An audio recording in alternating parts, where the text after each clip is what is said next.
नमस्कार। Sanskrit online classes में आप सभी का स्वागत है। पिछली क्लास में हमने किरातार्जुनीय महाकाव्य के प्रथम सर्ग के अंतर्गत वनेचर युधिष्ठिर संवाद के अंतर्गत हमने कुछ पद्यों के ऊपर चर्चा की थी। आज हम आगे के जो हमारे पद्य हैं उनके ऊपर चर्चा करेंगे। तो आइए शुरू करते हैं।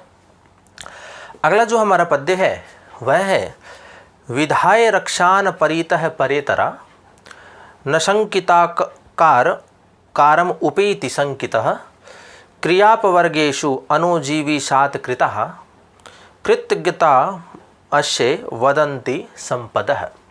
तो इस पद्य के अंतर्गत वनेचर जो है वो राजा युधिष्ठिर से दुर्योधन की जो भेद नीति संबंधी चातुर्यता है उसके संबंध में बताता है।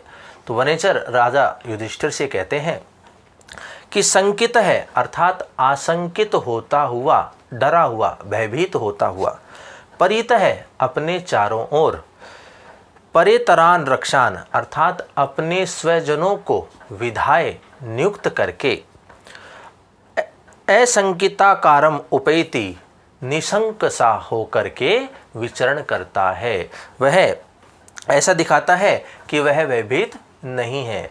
लेकिन यहाँ वनेचर जो है वो दुर्योधन की स्थिति को बताते हैं कि दुर्योधन जो है वो अंदर से भयभीत होता है, डरा हुआ होता है, लेकिन वह अपने चारों ओर अपनी प्रजा में अपने स्वजनों को नियुक्त करके वह ऐसा प्रतीत कराता है कि वह भयभीत नहीं है। अर्थात वह इस प्रकार से विचरण करता है, अपने व्यवहार में या अपने हाव भाव में ऐसा वह प्रतीत नहीं होने देता कि वह भयभीत है।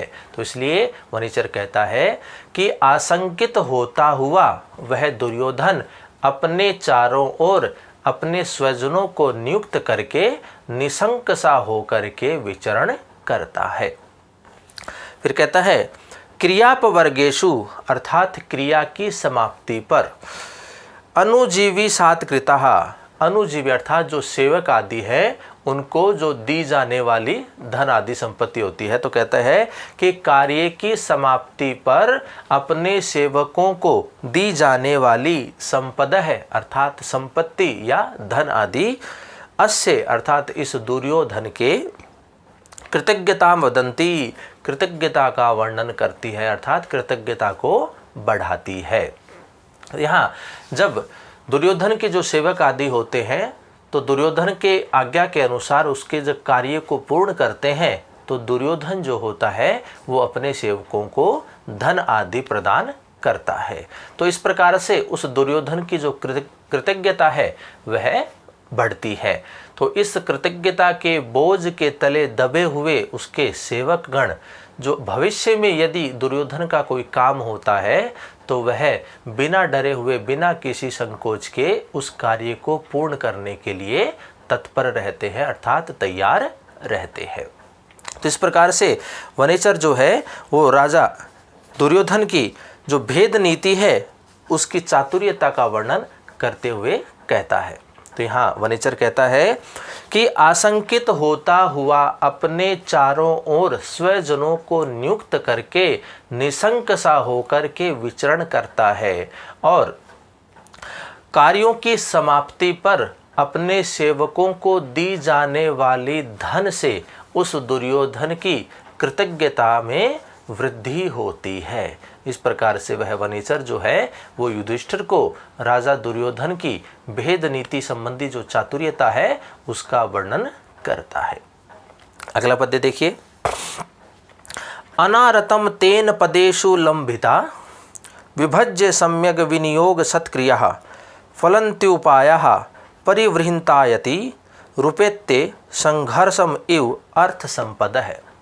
इस पद्य के अंतर्गत वनेचर जो है वो दुर्योधन के जो उपाय है अर्थात साम दाम दंड भेद आदि जो उपाय हैं उनका जो प्रयोग है उसके संदर्भ में युधिष्ठिर को बताता है कि साम दाम दंड भेद आदि उपायों का वह उचित समय पर उचित प्रयोग उनका किस प्रकार से करता है, इसी का वर्णन करते हुए वनेचर राजा युधिष्ठिर से कहते हैं कि तेन अर्थात उस दुर्योधन के द्वारा, सम्यक विभज्य अर्थात समय का और काम का या कार्य का समान रूप से विभाजन करके। विनियोग सत्क्रिया, विनियोग सत्क्रिया अर्थात उचित उपयोग एवं सत्कार पूर्वक। पदेषु लंबिता अर्थात अच्छी प्रकार से प्रयुक्त। उपायः, उपाय अर्थात साम दाम दंड भेद आदि उपाय। संघर्षम उपेत्य इव, संघर्षम अर्थात स्पर्धा को प्राप्त, उपेत्य प्राप्त किए हुए, इव मानो। परिबृहितायति, परिवृत्तायति अर्थात उन्नति को बढ़ाने वाली। अर्थ संपदा है अर्थात अर्थ संपत्ति को। अनारतम लगातार या निरंतर। फलंती अर्थात बढ़ाते हैं।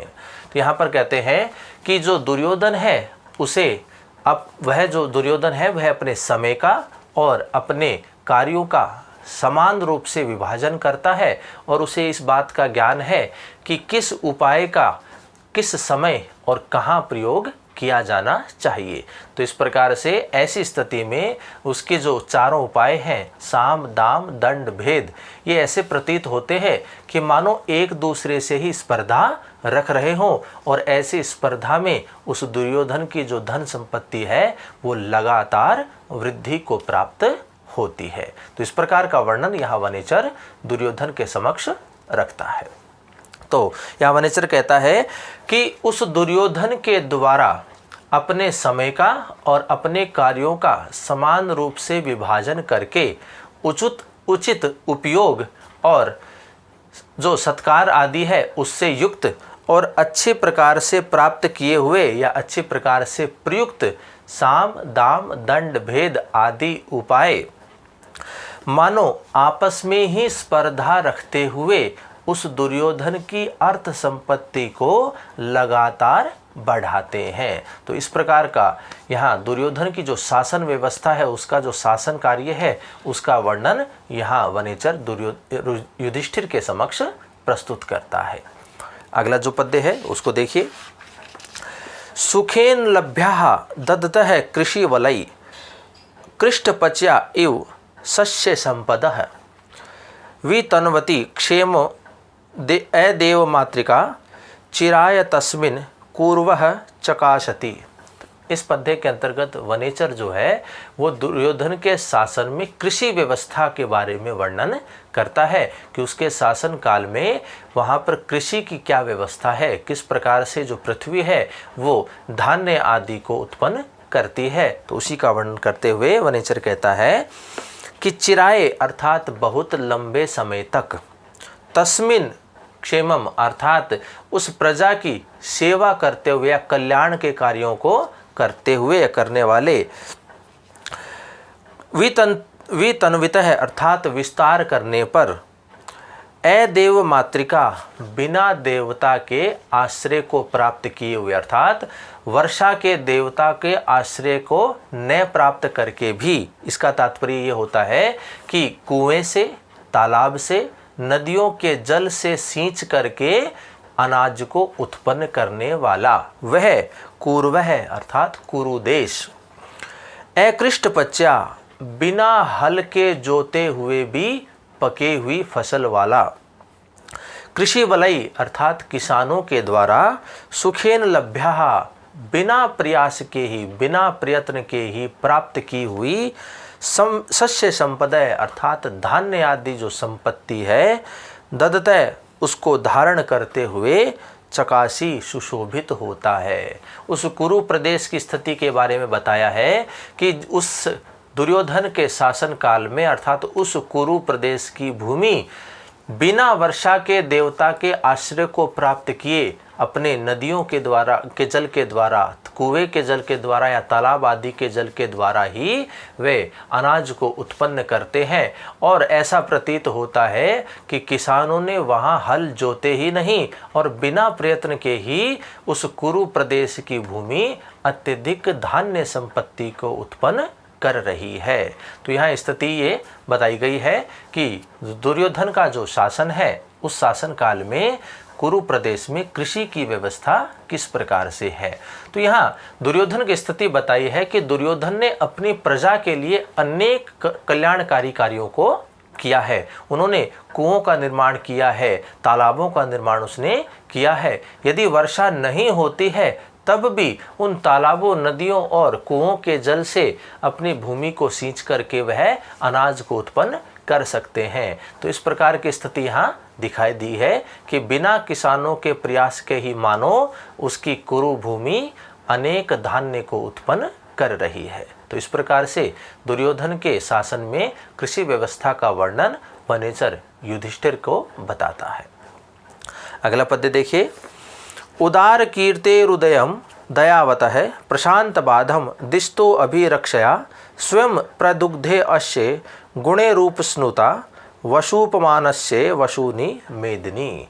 तो इस पद्य के अंतर्गत वनेचर जो है वो दुर्योधन के शासन काल में पृथ्वी के द्वारा उत्पन्न किए जाने वाले धन के संदर्भ में बताता है। तो वनेचर कहता है उदार कीर्ति अर्थात निर्मल यश वाले, दयावता है अर्थात दयालु, दया का धर्म का पालन करने वाले, दया करने वाले, प्रशांत बाधम जिसने उपद्रवों को नष्ट कर दिया, मतलब अपने शत्रुओं को शांत कर दिया है, उपद्रवों को जिन्होंने समाप्त कर दिया है, अभिरक्ष्या अर्थात अपने चारों ओर सुरक्षा के द्वारा, उदयम दिष्ट है उन्नति को फैलाने वाले, वशुपमानस से कुबेर देवता के समान, अश्य इस दुर्योधन के गुणों के द्वारा, उपस्नुता द्रवित होती हुई, मेदिनी गाय रूपी भूमि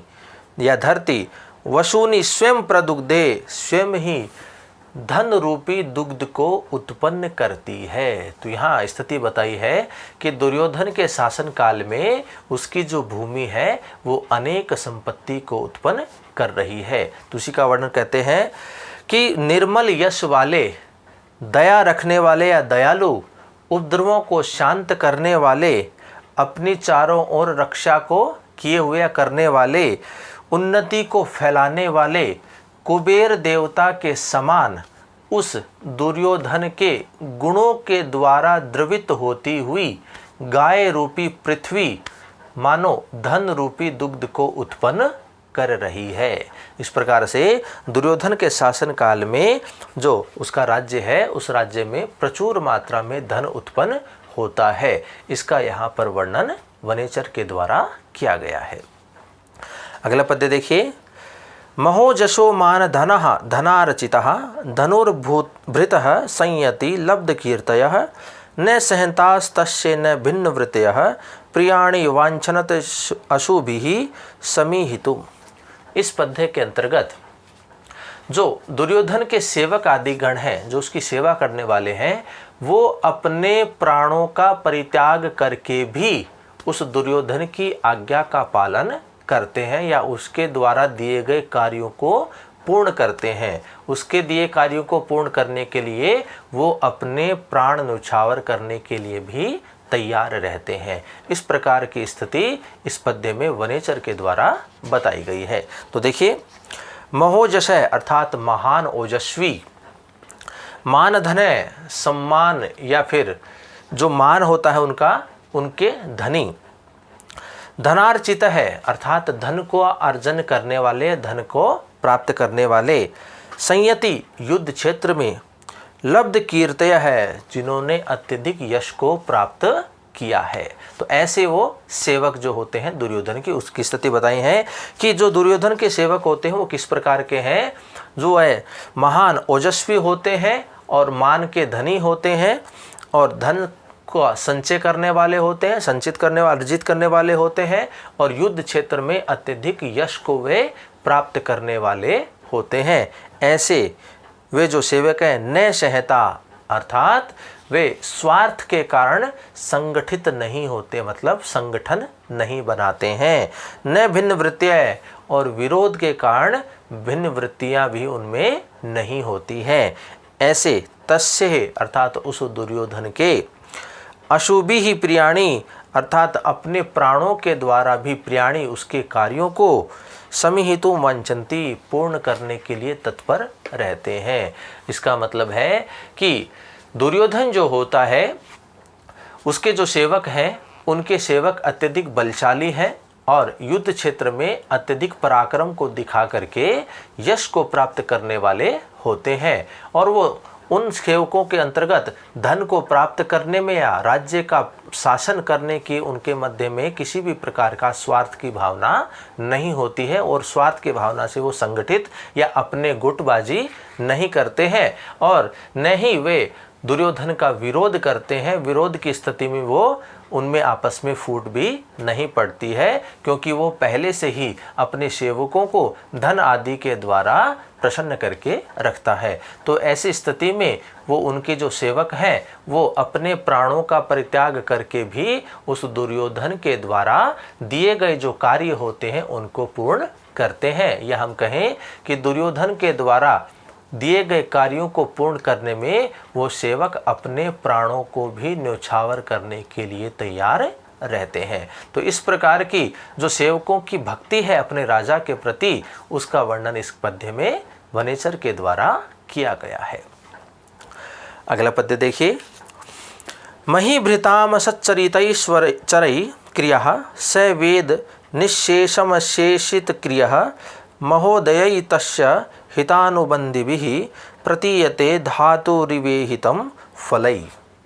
इस पद्य के अंतर्गत बताया है कि जो दुर्योधन होता है वह न केवल अपने राज्य के अंतर्गत अपितु वह अन्य राज्यों के जो राजा होते हैं उनके ऊपर भी अपने गुप्तचरों के माध्यम से उन पर नज़र रखता है, अर्थात उनकी समस्त जो गूढ़ बातें होती हैं उनकी जानकारी रखता है। तो यहाँ पर जो दुर्योधन के शासन काल में जो गुप्तचर व्यवस्था है उससे संबंधित यहाँ पर बातें बताई गई है। तो वनेचर कहता है अशेषितः क्रिय है, अर्थात जब तक कार्य पूर्ण नहीं हो जाए, अर्थात जिस फल की प्राप्ति न हो जाए तब तक कार्यों में लगे रहने वाले स अर्थात वह दुर्योधन, सच्चरित्र अर्थात जिनका चरित्र अच्छा है, अच्छे चरित्र वाले, चरई अर्थात गुप्तचरों के द्वारा, महीभृत है अर्थात अन्य राज्यों के जो राजा है उनके क्रिया अर्थात कार्यों पर, निःशेषम वेद है पूर्ण रूप से ध्यान रखता है। तो वह कहता है कि जब तक कार्य पूर्ण नहीं हो जाता, जब तक कार्य की फल की प्राप्ति नहीं हो जाती है तब तक वह कार्य में लगा रहता है। ऐसा वह दुर्योधन अपने जो अच्छे चरित्र वाले गुप्तचर होते हैं उन गुप्तचरों के माध्यम से अन्य जो राज्य के राजा होते हैं उनके संपूर्ण क्रियाविधि होती है उनके ऊपर वह ध्यान रखता है। फिर कहता है कि तस्य अर्थात उस दुर्योधन के धातु से तात्पर्य है कि ईश्वर जो होता है उसके समान, अर्थात ब्रह्मा के समान, ईहितम से तात्पर्य है कि उसके जो कार्य उद्योग होता है, जो कार्य का प्रारंभ होता है उसको महोदय हितानुबंधी भी, महोदय अर्थात जो प्रगति वाले, महान प्रगतियों वाले, हितानुबंधी भी जो हितकारी हैं, फलई अर्थात फल को प्रतीयते जान पाते हैं या जाना जा सकता है। तो यहाँ कहा गया है कि ईश्वर के द्वारा किस कार्य को किया गया है उस कार्य के बारे में, उस कार्य की फल की प्राप्ति होने पर ही पता होता है कि वह कार्य किस प्रयोजन से किया गया था। इसी प्रकार से दुर्योधन का जो कार्य होता है उस कार्य के बारे में जानकारी उस कार्य के पूर्ण होने पर, अर्थात उस कार्य के सफलतापूर्वक पूर्ण होने पर ही पता चलता है। तो इस प्रकार की स्थिति यहाँ पर बताई है, और साथ ही साथ में जो दुर्योधन की गुप्तचर व्यवस्था है उसका वर्णन भी यहाँ किया है कि वह जो दुर्योधन होता है न केवल अपने राज्य में गुप्तचर व्यवस्था को बनाए रखता है अपितु अपने आसपास के जो अन्य राज्य हैं उन राज्य के राजाओं की संपूर्ण कार्यविधि पर भी वह अपने अच्छे चरित्र वाले गुप्तचरों के माध्यम से ध्यान रखता है, और वह अपने कार्य के प्रयोजन का कार्य की समाप्ति पर होने पर ही उसके कार्य के प्रयोजन का पता लगता है। जिस प्रकार से ईश्वर के कार्य की प्रयोजन उस कार्य के पूर्ण होने पर ही पता चलती है। तो इस प्रकार की गुप्तचर व्यवस्था के बारे में वनेचर ने युधिष्ठिर के सामने वर्णन किया है। अगला पद्य देखिए। न तेन सज्जम क्वचिद्युक्तम धनुः कृतं न वा कोप विजिह्यमानदम् गुणानुरागेण शिरोभिरुह्यते नराधिपै माल्य इव अस्य शासनम। तो इस पद्य के अंतर्गत यहाँ पर दुर्योधन का जो मित्रता जैसा व्यवहार है अन्य राजाओं के प्रति, उस व्यवहार का यहाँ पर वर्णन किया गया है। तो देखिए वनेचर कहता है तेन अर्थात तो उस दुर्योधन के द्वारा, क्वचित अर्थात कभी भी, सज्जम धनु न उद्यतम कि प्रतंचा से युक्त धनुष को धारण नहीं किया गया। इसका तात्पर्य है कि वह युद्ध करने के लिए तैयार ही नहीं होता। उसकी व्यवस्था ही इस प्रकार की है कि उसे अन्य राजाओं के साथ में युद्ध करना ही नहीं पड़ता। तो इसलिए कहा है कि उस दुर्योधन के द्वारा कभी भी प्रतंचा युक्त धनुष को नहीं उठाया गया है। न वा आननम कोप विजिह्यम कृतम, और न ही उसने क्रोध के कारण अपने मुंह को टेढ़ा किया है, अर्थात न उसने किसी दूसरे पर या अन्य के ऊपर कभी क्रोध किया है जिससे उसके चेहरे के हाव भाव विपरीतता को वह दिखाए। तो इसने, उस दुर्योधन ने कभी भी अन्यों के ऊपर कभी क्रोध भी नहीं किया है। नराधिपई अर्थात राजाओं के द्वारा, अन्य राज्य के राजाओं के द्वारा, गुणानुरागेण उस दुर्योधन के गुण में अनुराग के कारण, अस्य इस दुर्योधन के, शासनम अर्थात आज्ञा को, माल्यम इव माला के समान, शिरोभी उह्यते अर्थात अपने सिरों पर धारण करते हैं। तो यहाँ पर स्थिति इस प्रकार से है कि दुर्योधन की जो मित्रता का जो व्यवहार है वो अपने राज्य के आसपास के जितने भी राज्य हैं उन समस्त राज्य के राजाओं के साथ उसका मित्रता जैसा व्यवहार है। इसलिए दुर्योधन को कभी भी धनुष उठाना ही नहीं पड़ता और वह किसी के प्रति क्रोध भी नहीं करता है। तो दुर्योधन की स्थिति इस प्रकार से है या उसका प्रभाव इस प्रकार से है कि दुर्योधन की आज्ञा को अन्य जो राजा लोग हैं उस आज्ञा को माला के समान अपने सर पर धारण करते हैं। तो इस प्रकार से दुर्योधन का अन्य राजाओं के प्रति जो मित्रता का व्यवहार है उस स्थिति का वर्णन वनेचर दुर्योधन युधिष्ठिर के समक्ष करता है। तो इस प्रकार से आज हमने प्रथम सर्ग के अंतर्गत वनेचर युधिष्ठिर संवाद के मध्य या उसके अंतर्गत हमने कुछ पद्यों के ऊपर चर्चा की है। आगे के जो पद्य हैं हम अगली क्लास में करेंगे। तो आज की क्लास में इतना ही। धन्यवाद।